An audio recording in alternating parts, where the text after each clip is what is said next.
오늘 우리에게 주신 하나님의 말씀은 마가복음 6장 7절에서 13절까지의 말씀입니다. 12제자를 부르사 둘씩 보내시며 더러운 귀신을 제어하는 권능을 주시고 명하시되 여행을 위하여 지팡이 외에는 양식이나 배낭이나 전대의 돈이나 아무것도 가지지 말며 신만 신고 두벌옷도 입지 말라 하시고 또 이르시되 어디서든지 누구의 집에 들어가거든 그곳을 떠나기까지 거기 유하라. 어느 곳에든지 너희를 영접하지 아니하고 너희 말을 듣지도 아니하거든 거기서 나갈 때 발 아래 먼지를 떨어버려 그들에게 증거를 삼으라 하시니 제자들이 나가서 회개하라 전파하고 많은 귀신을 쫓아내며 많은 병자에게 기름을 발라 고치더라. 아멘.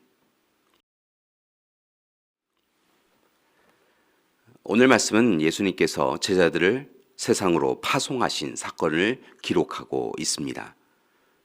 예수님은 부름받고 보냄받은 제자들을 통하여 하나님의 말씀과 뜻이 널리 전하여지기를 원하셨습니다. 그런데 그렇게 복음을 전하러 떠나는 그들에게 특별한 부분이 있습니다.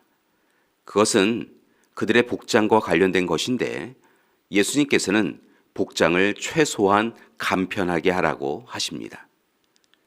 8절과 9절의 말씀을 보니까 지팡이 하나 밖에는 아무것도 가지지 말고 나아가라 라고 이야기합니다.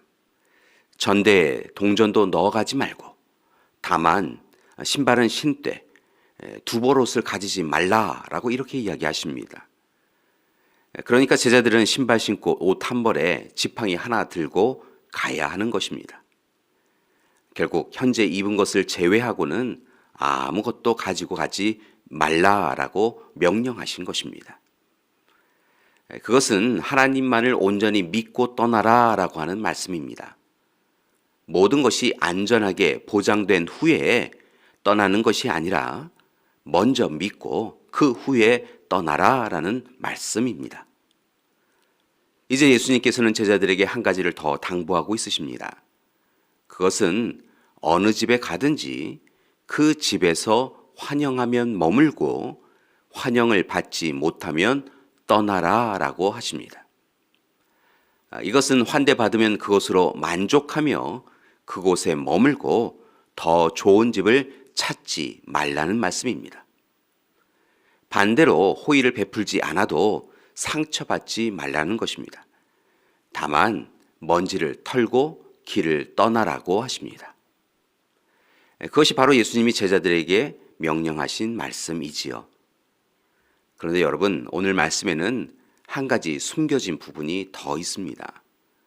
그것은 바로 낯선 사람, 새 가족을 맞이할 준비가 되어 있어야 한다는 말씀입니다. 즉 예수님은 제자들에게는 환영을 기대하지 말고 어디든 가라고 하신 후에 이제 낯선 사람을 환대하라라고 명령하셨다는 것입니다. 왜냐하면 오늘 말씀만을 보면 낯선 사람들에게 환대를 하는 이들은 하나님의 뜻을 수용하는 사람들이고 배척하는 이들은 하나님의 뜻을 받아들이지 않는 사람이기 때문입니다. 여러분, 낯선 이들, 이방인을 받아들이느냐 아니냐가 실은 하나님을 받아들이느냐 아니냐를 결정짓습니다. 그것은 유대인들의 일반적 관점이기도 하였습니다. 그렇게 아브라함도 지나가는 이들을 초청하여 그들을 대접하였던 것이지요. 이스라엘 사람들이 과부 이방인 고아를 돌보고 약자를 보살폈던 것도 그에 해당합니다. 왜냐하면 그들을 대접하는 것이 하나님을 대접하는 것과 같음을 유대인들은 알고 있었기 때문입니다. 예수님도 어린아이와 같이 연약하고 부족한 이들을 영접하는 것이 바로 하나님을 또한 자기 자신을 영접하는 것과 같다라고 말씀하기도 하셨습니다.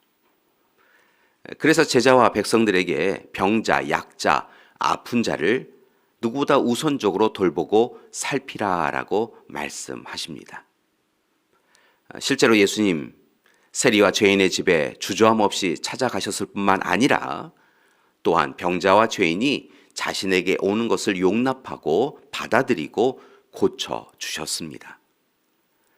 따라서 오늘 말씀을 통하여 예수님은 제자들에게 첫째, 주저함 없이 떠나서 하나님의 말씀을 전하라고 하는 것. 둘째, 낯선 사람을 수용하고 도우라고 말씀하신 것입니다. 바라기는 주님께서 제자들에게 주신 권면을 오늘 이 시간 우리도 귀 기울여 듣기 원합니다. 환영을 받든지 배척을 당하든지 주님의 말씀을 힘써서 전해야 합니다.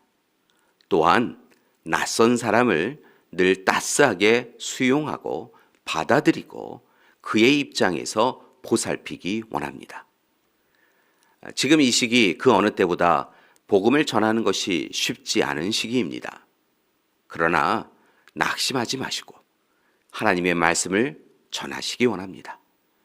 하나님께서 때와 장소를 맞추어서 전하는 이나 듣는 이나 모든 이들에게 은혜를 베풀어 주실 것입니다.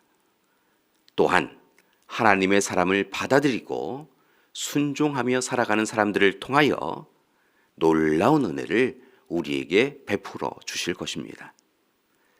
바라기는 우리 믿음의 가족들이 제자들처럼 보냄받은 곳에서 복음을 전하고 하나님 나라를 선포하며 살기 원합니다.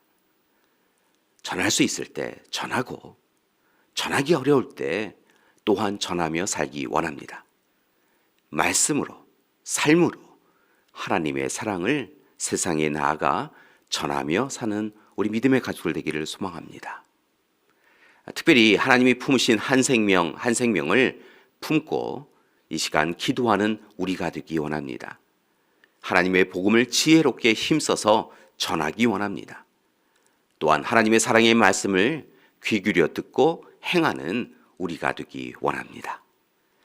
마지막으로 부탁드릴 것은 지금 이 시간에도 어렵고 힘들지만 복음 전파, 전도의 사명을 감당하고 있는 국내외 선교지를 위하여서 함께 기도해 주시기 바랍니다.